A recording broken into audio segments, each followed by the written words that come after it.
17 বার এই মামলা জটিল হয়েছে ক্রমশ। রাজ্য সরকার বারবার বলেছে যে রাজ্যে বিনিয়োগ আসছে, জোয়ার আসছে, অর্থনৈতিক কোন রকম সমস্যা নেই। অভিষেক মনু সিংভি বলছেন যে রাজ্যের অর্থনৈতিক মেরুদণ্ড ভেঙে যাবে। কিভাবে দেখছেন? দেখুন, এটা থেকে বোঝা যাচ্ছে যে কোর্টের সামনে তো মিথ্যে কথা বলবে না রাজ্য সরকার।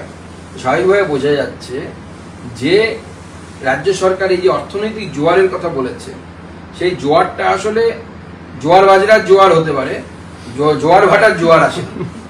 তো স্বাভাবিকভাবে এই রাজ্য সরকারের অর্থনীতি ভিখারিতে পরিণত হয়েছে।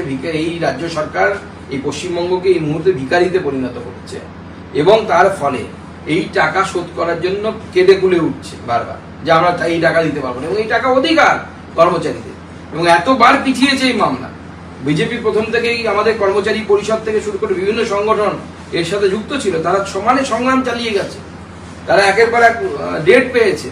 গতকাল পরশুদিনে আমার সাথে কথা হচ্ছিল যে আর মানে তারা আর পারছে না মামলাটাকে টেনে নিয়ে যাওয়ার জন্য, যাওয়া আসার ভাড়া নেই, এরকম হয়ে গেছে।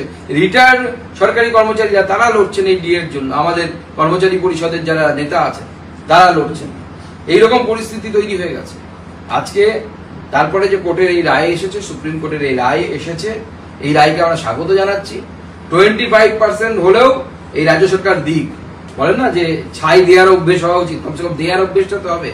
এই রাজ্য সরকার কমসে কম চুরি করার অভ্যেসটা বাদ দিয়ে দেওয়ার অভ্যেস হবে। এই সরকার যদি চুরি না করতো তাহলে পরে রাজ্যের ভাড়ারের এই অবস্থা হতো।